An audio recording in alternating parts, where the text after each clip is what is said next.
ఇప్పుడు జబర్దస్త్ ఆగిపోయింది. అయిపోయిందా? లేదే, అది నేను ఆగిపోయా. మీరు ఆగిపోయారా? నేను ఆగిపోయా. మీరు ఆపేశారు. రీజన్ ఏంటన్నా ఆపేయడానికి? నేను ఆపడానికి రీజన్ ఏంటంటే ఆల్మోస్ట్ ఒక 9.5 to 10 ఇయర్స్ చేశాను. సేమ్ స్కిట్స్ అన్నీ అంటే ఆల్మోస్ట్ ఇయర్లీ మనకు ఒక 52 స్కిట్స్ చేస్తున్నాం కదా. 500 స్కిట్స్ దాకా జబర్దస్త్లో ఉన్నాయి. అందులో నేను ఒక 400 స్కిట్స్ చేశాను. ఇంకా నాకేంటంటే ఇన్ని సంవత్సరాలు చేసినా ఇంతే. ఇప్పుడు అద్రేబి అనేవాడికి ఒక క్రియేటివ్గా స్కిట్స్ చేస్తాడు అనేది ఒక పేరు వచ్చింది. అంతకంటే ఇంకెక్కువ చేయడానికి అక్కడ స్కోప్ కూడా నాకు పెద్దగా కనిపించలేదు. డబ్బులు మంచిగా ఇస్తారు, ట్రీట్మెంట్ బాగుంటుంది, అన్నీ బాగున్నాయి. కానీ ఒక సాచురేషన్ పాయింట్ వస్తుంది కదా మనకి ఎక్కడైనా, సాఫ్ట్వేర్లో కావచ్చు లేకపోతే వేరే ఏ వర్క్ చేసినా కూడా ఒక సాచురేషన్ పాయింట్ ఉంటుంది. నెక్స్ట్ ఇంకేం చేయాలి, నెక్స్ట్ లెవెల్కి వెళ్ళాలంటే ఏం చేయాలి. సో ఆ స్టేజ్లో ఉన్నప్పుడు ఫస్ట్ నుంచి నేను డైరెక్షన్ చేయాలనేది నాకు కోరిక. సో ఇలా ఉండి చేయడం కుదరట్లేదు, కంప్లీట్ ఫోకస్ షిఫ్ట్ చేసి టోటల్గా సినిమాల మీద పెడదామని చెప్పి అప్పుడు బయటకు రావడం జరిగింది. సినిమా ఇండస్ట్రీలో కూడా కదన్నా యాక్టింగ్ అప్పుడు ఇలా సినిమాలో కనిపిస్తుంటారు, మళ్ళీ గ్యాప్ ఇస్తూ ఉంటారు, మళ్ళీ వస్తుంటారు, మళ్ళీ గ్యాప్ ఇస్తుంటారు. ఎందుకని అది గ్యాప్ మీరు ఇస్తున్నారు? కావాలని ఇవ్వరు, గ్యాప్ వస్తూ ఉంటుంది. మనకు సినిమా ఇండస్ట్రీలో హిట్ ఉంటే ఒకసారి టాప్ రేంజ్కి తీసుకెళ్తారు. ఒక్కొక్కసారి ఎంత పెద్ద యాక్టర్ అయ్యి ఎంత బిజీగా ఉన్న యాక్టర్ అయినా కొన్ని సందర్భాల్లో సైలెంట్గా ఇంకేం వర్క్ లేకుండా ఇంట్లో కూర్చునే సందర్భాలు కూడా వస్తాయి. సో మనకు సినిమా ఇండస్ట్రీ అంటేనే ఒక స్టెబిలిటీ లేని ఇండస్ట్రీ అది. ఒకసారి అప్ ఉండొచ్చు, ఒకసారి డౌన్ ఉండొచ్చు. కాబట్టి ఈ మార్పులు వెళ్ళడాలు రావడాలు ఇవన్నీ జరుగుతూ ఉంటాయి.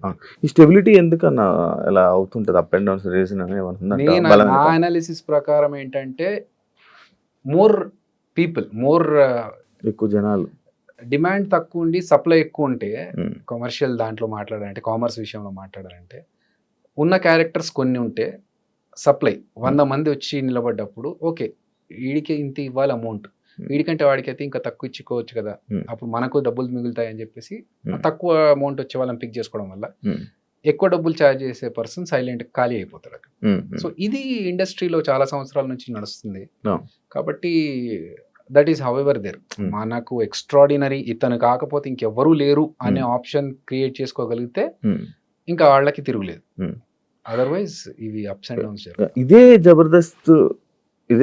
జబర్దస్త్ లో ఉన్న ఆర్టిస్టుల వల్ల, కమెడియన్స్ వల్ల సీనియర్ ఆర్టిస్ట్ కమెడియన్స్ సైడ్కి వెళ్ళిపోవడం జరిగింది.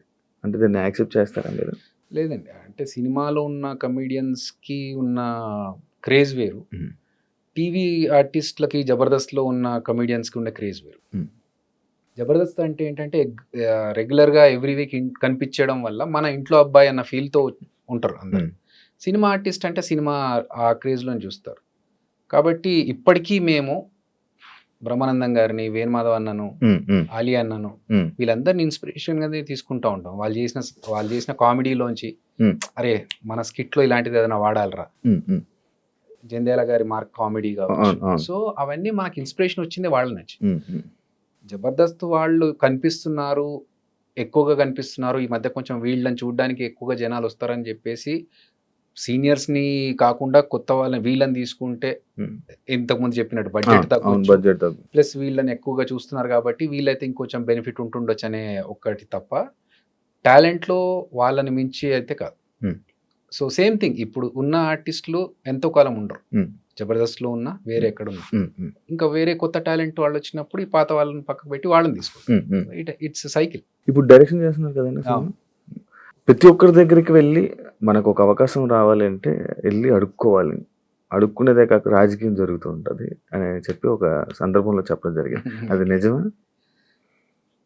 ఐ మీన్ ఉండొచ్చు, వాస్తవాలు ఉండొచ్చు, దాంట్లో జరుగుతుండొచ్చు కూడా. నేను ఈశ్వర్ సినిమా 22 సంవత్సరాలు ముందు చేశా, మధ్యలో కొన్ని సంవత్సరాలు గ్యాప్ వచ్చింది. ఎందుకంటే నాకు తెలీదు, ఫస్ట్ ఆఫ్ ఆల్ నాకు సినిమా ఇండస్ట్రీ బ్యాక్గ్రౌండ్ లేదు. నేను నా ఫ్యామిలీ అందరు మా దాంట్లో ఫ్యామిలీ నుంచి first person to be a film actor. So నేను సినిమా ఇండస్ట్రీలోకి వచ్చినాక నాకు గైడ్ చేసేవాళ్ళు ఎవరు లేరు. సాఫ్ట్వేర్ కి తర్వాత వెళ్ళా, ఫస్ట్ యాక్టర్ గా వచ్చిన తర్వాతనే సాఫ్ట్వేర్ కి వెళ్ళా. సో ఒక యాక్టర్ గా నేను ఈశ్వర్ సినిమా తర్వాత గౌతమ్ ఎస్ఎస్ ఇవన్నీ చేస్తున్నప్పుడు నాకు ఆఫీస్లోకి వెళ్ళి వాళ్ళని అడగాలి ఆపర్చునిటీస్, నాకు ఏదైనా అవకాశం ఇవ్వండి, లేకపోతే నేను ఆడిషన్స్ ఇస్తా, ఇవన్నీ నాకు అప్పుడు తెలియదు. నన్ను గైడ్ చేసే వాళ్ళు కూడా లేరు. ప్లస్ ఇంకోటి ఏంటంటే నాకు సరే మనం ఇంత పెద్ద సినిమా చేసాము, మన గురించి చూసారు మోహన్ బాబు గారు, వీళ్ళు పిలిపించి సినిమాలో అవకాశం ఇచ్చారు. అలాగే అందరూ పిలిచి మనం చూసాం కదా. నా పాయింట్ ఏంటంటే గర్వం కాదు, మనం వెళ్ళి వాళ్ళని ఇబ్బంది పెట్టి సార్ నాకు అవకాశం ఏంటారు, వీడు ఆఫీస్ దాకా వచ్చాడు ఏదో ఒకటి ఇవ్వాలి కదా పాపం అని చెప్పి ఏదో క్యారెక్టర్ ఇస్తే అది మనకు సూట్ అవ్వచ్చు అవ్వకపోవచ్చు. దానివల్ల ఎందుకు వాళ్ళకి నిజంగా ఇతను ఈ క్యారెక్టర్కి ఇతనే బాగుంటాడు అనిపిస్తే పిలుస్తారు కదా. పిలిచినప్పుడు మనం వెళ్ళి ఆడిషన్స్ కావాలన్నా ఇద్దాము అనే దృష్టిలో నేనున్నాను. అది ఆ గ్యాప్ పెరగడం వల్ల నాకు సినిమాలు అప్పుడు లేక నేనేం చేశానంటే ఇంకా ఇట్లా కాదు, నేను చదువుకున్నాను కదా, ఆపర్చునిటీస్ కోసం ఆఫర్స్ కోసం వెయిట్ చేస్తూ టైం ఎందుకు వేస్ట్ చేసుకోవడము, డబ్బులు కావాలి, ఫైనాన్షియల్ గా మనం ఒకటి స్టెబిలిటీ ఉండాలి అని చెప్పి నేను అప్పుడు జాబ్ షిఫ్ట్ అయ్యాను. సో ఇక్కడ రాజకీయాలు జరుగుతాయి అనే విషయం మీరు అన్నారు కదా, దానికి ఉండొచ్చు, జరుగుతుండొచ్చు, జరుగుతాయి కూడా. ఎందుకంటే ఇప్పుడు ఫర్ ఎగ్జాంపుల్ జరిగిందా తెలీదు అంటే నేను పట్టించుకోను, రీజన్ చెప్తా. ఒకసారి నాకు ఒక సీరియల్ కోసం నన్ను ఫోన్ చేశారు. అప్పుడు నేను అసలు సీరియల్స్ చేయాలనే దృష్టిలో లేను, బట్ జాబ్ చేస్తూ జబర్దస్త్ చేస్తూ ఉన్నాను. మంచి పీక్ టైమ్స్లో నాకు ఫోన్ వచ్చింది, ఒక మెయిన్ హీరోగా మిమ్మల్ని సీరియల్ అనుకుంటున్నామండి, మీరు చేస్తే బాగుంటుంది అనుకున్నామంటే ఓకే ఇదేదో బాగుంది. అప్పుడు నేను జాబ్ వదిలేసి టోటల్గా ఇటు షిఫ్ట్ అయిపోవచ్చు, ఎందుకంటే నంబర్ ఆఫ్ వర్కింగ్ డేస్ ఎక్కువగా ఉంటాయి కాబట్టి అని అనుకున్నాను. కట్ చేస్తే కొన్ని రోజుల తర్వాత చిన్న ప్రాబ్లం వల్ల చేంజెస్ జరిగాయండి అని నేను వదిలేసా. సేమ్ పర్సన్ మళ్ళీ నాకు కొన్ని రోజుల తర్వాత కలిసినప్పుడు కొన్ని ఆబ్లిగేషన్స్ వల్ల కొన్ని చేంజెస్ జరిగాయండి అంటే అప్పుడు నాకు అర్థమైంది, ఓహో బ్యాక్ ఎండ్లో ఏదో జరిగింది అని చెప్పి. బట్ ఏంటి, ఎవరు చేశారు, ఎందుకు చేశారు అనేది పట్టించుకోవాల్సిన అవసరం అనిపించలేదు నాకు, ఎందుకంటే తెలుసుకొని చేయాల్సింది ఏం లేదు. I left it. సో జరుగుతాయి రాజకీయాలు అనేది డెఫినెట్గా. ఇప్పుడు ఫర్ ఎగ్జాంపుల్ ఒక డైరెక్టర్ ఉన్నాడు, అతనికి తెలిసిన పర్సన్ ఉన్నాడు, ప్రొడ్యూసర్ ఉన్నాడు, అతనికి తెలిసిన పర్సన్ ఉన్నాడు. ఇప్పుడు ఇద్దరిలో ఒకరికే ఆపర్చునిటీ ఉందంటే అక్కడ రాజకీయాలు జరుగుతాయి డెఫినెట్గా. మావాడిని పెట్టుకోవాలంటే మావాడిని పెట్టుకోవాలి, వర్త్ ఎవరు అనిపిస్తే వాళ్ళకి ఆపర్చునిటీ వస్తుంది నేను అనుకునేది. ప్లస్ ఫేట్ కూడా ఉండాలి. ఇబ్బంది పడలేదన్నా? Okay, it's a part of life journey, జరుగుతూ ఉంటాయి. మనం అవి పట్టించుకొని ఇబ్బంది పడుకుంటూ మనం ఆగిపోతే ముందుకు వెళ్ళలేము. ఇలా ఆఫీసులకు వెళ్ళకపోవడం వల్ల కూడా మనకు ఆఫర్స్ తగ్గిపోతాయి కదా? 100% తగ్గిపోతాయి కాదు, రావు. ఫస్ట్ ఆఫ్ ఆల్ అంటే ఇప్పుడు ఒక స్టాండర్డ్ ఉన్న పర్సన్ వెళ్ళి ఆపర్చునిటీ అడిగాడు అనుకో, హై స్టాండర్డ్ ఉన్నోడు అడగలేదు అనుకో, మనం ఏం ఆలోచిస్తాం, హ్యూమన్ సైకాలజీ, ఇది అడిగినోడికి ఇవ్వకుండా అడగనోడికి ఎందుకు ఇవ్వాలి నేను అని ఆలోచిస్తాం. సో ఇక్కడ ఉన్న వాళ్ళకి ఇవ్వచ్చు, అలా మిస్ అయిన ఛాన్సెస్ కూడా ఉండొచ్చు. బట్ నాకేంటంటే ఫస్ట్ ఆఫ్ ఆల్ నాకు వెళ్ళి అడగాలని తెలియదు. సెకండ్ థింగ్, ఇప్పుడు తెలిసిన తర్వాత నాకు పరిచయం ఉన్న డైరెక్టర్స్ దగ్గరికి వెళ్ళి నేను మాట్లాడి అడుగుతున్నాను, ఏదన్నా ఉంటే చెప్పండి, ఆడిషన్స్ వస్తాను, నేను ఇస్తాను, ఫోటోగ్రాఫ్స్ చూడండి, ఇది లుక్ నాది, if you want we can change, ఈ క్యారెక్టర్ ఇలాంటి క్యారెక్టర్స్ అయితే బాగుంటుంది. నో రీసెంట్లో నేను డైరెక్షన్ చేస్తూ కూడా వేరే డైరెక్టర్స్ని వెళ్ళి కలిసారు. ఎందుకంటే నా అంబిషన్ ఏంటంటే సినిమా ఇండస్ట్రీలోనే ఉండాలి, ఇక్కడే పోవాలి. సో వేరే పెట్టుకోవద్దు మైండ్లో అని చెప్పి, అందుకనే ఆడిషన్ తెలియనప్పుడు నేను వెళ్ళలేదు, తెలిసిన తర్వాత వెళ్ళి కలుస్తున్నాను, వేరే డైరెక్టర్స్తో మాట్లాడుతున్నప్పుడు ఓకే ఏమైనా ఆపర్చునిటీస్ ఉంటే స్టిల్ ఇప్పటికైనా. సో తెలిసిన తర్వాత అడుగుతున్నాను, అట్లా అని చెప్పి వాళ్ళని ఇబ్బంది పెట్టడం కదా.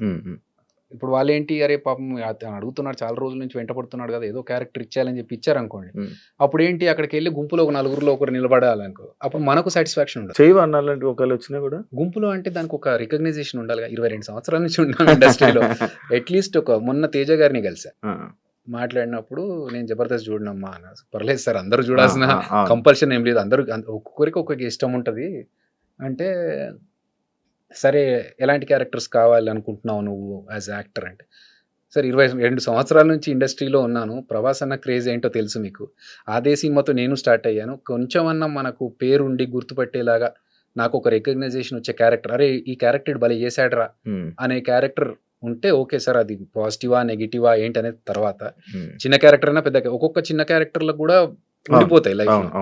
సో అట్లా పర్టికులర్గా కాదు, కానీ నలుగురిలో కొంతమంది ఏం చేస్తారంటే, ఓకే జబర్దస్తులు నలుగురు ఉండాలి ఫ్రెండ్స్, హీరో ఉంటాడు, హీరోతో పాటు ఒక నలుగురు గ్యాంగ్ ఉంటుంది, ఊరికే ట్రావెల్ చేస్తూ ఉంటారు, డైలాగులు ఉన్నా లేకున్నా, అలాంటివి చేసి వేస్ట్. దానివల్ల మన టైం వేస్ట్, వాళ్ళ టైం వేస్ట్, ఊరికే